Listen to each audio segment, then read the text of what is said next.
Why do people manipulate? Why do people use propaganda? Why do they try to manipulate people's perception?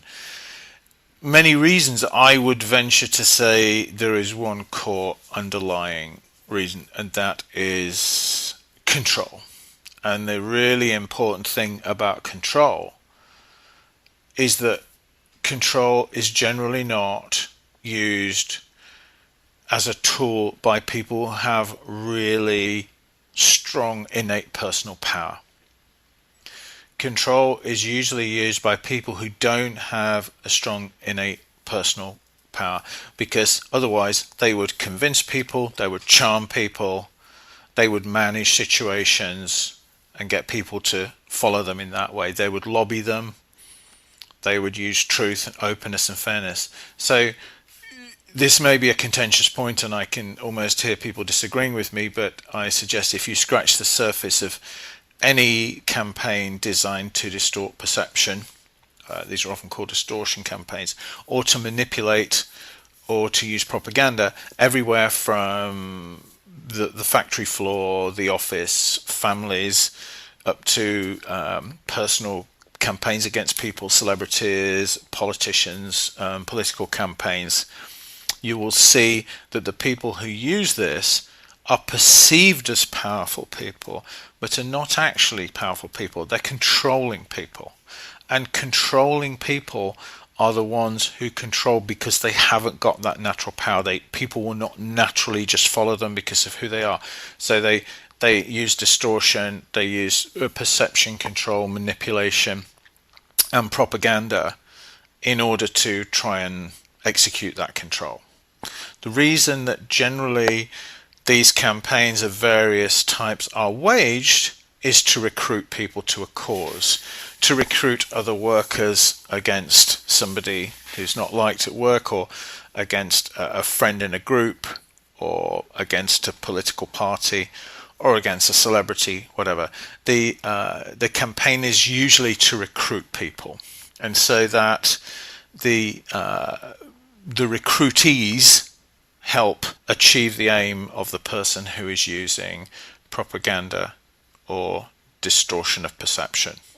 This is a very important principle to remember, because as we come to some of the tools, you'll see that it's an underlying principle often that the person who or party or whoever that's being discredited is often a person or group that the propagandists admire, that they feel is a threat.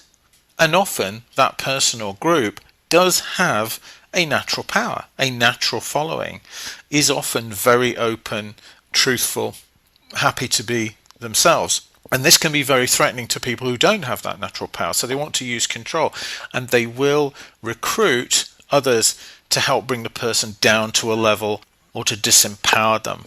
We see this particularly in what are called distortion campaigns. Distortion campaigns are something that we do see a lot of, and they are waged against a person to completely discredit them personally, professionally, or whatever.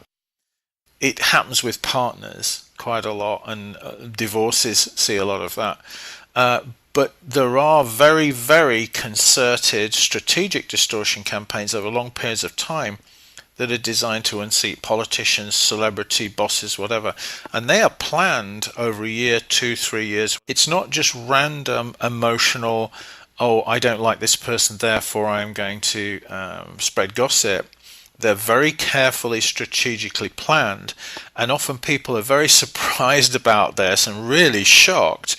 And when, particularly those people who've been a victim to one, when they start to see the length that somebody has gone to bring them down, how strategic it's been, and how it's been over such a long period of time, it's often really shocking, because they can't imagine how anybody could put so much effort into that over such a period of time and keep so much focus and be so strategic about it, whereas they themselves would just be emotionally angry for a period of time or whatever and let go. And often the reason for this is deep-seated emotional stuff. Hence, frequently the victims of distortion campaigns have something going for them or something about them that deeply conflicts and triggers the person who seeks to bring them down. It's often a very deep-seated jealousy, resentment, or something that is a constant trigger, a constant irritation to the person who brings about the distortion campaign, and that's what keeps them motivated over very long periods of time to do this sort of work. If you don't believe me, go and read around the web. You'll find people who've lost careers, lost marriages, lost everything by people who have taken years to gradually sow the seeds of a distortion campaign and bring them down. Now, one would naturally think, and victims of distortion campaigns do tend to say, yes, but nobody's going to believe that about me. And the truth is, yeah, they do, because when using these tools of distortion, of perception, of manipulation, of propaganda, they really do work. So one of the huge shocks is when the bomb is dropped, and metaphorically speaking, and they realize they've been victims of a distortion campaign, and they turn to their friends, family, whatever, the friends and family, and everybody who, quote unquote, should know that's not right about me, turns around and walks the other way. And that, trust me, that is totally startling. I've had it happen to me and I've seen it happen to other people. But what they don't realize is gradually, slowly over time, the world model of these people, which we spoke about in the world model chapter, the world model has been gradually distorted. And we'll go into the tools of that, how it happens, why it happens, and how people intuitively know how to employ these tools, what the tools are, and how to spot them at work. Because often they seem pretty innocuous. They seem like a little bit of gossip and as harmless as any regular gossip.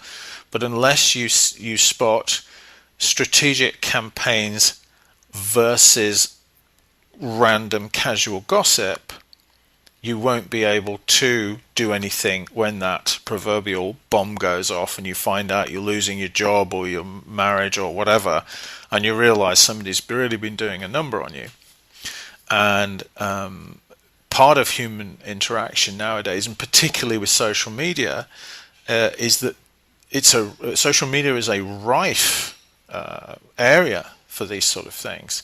It's a petri dish for these sort of campaigns, and we'll go into why that is.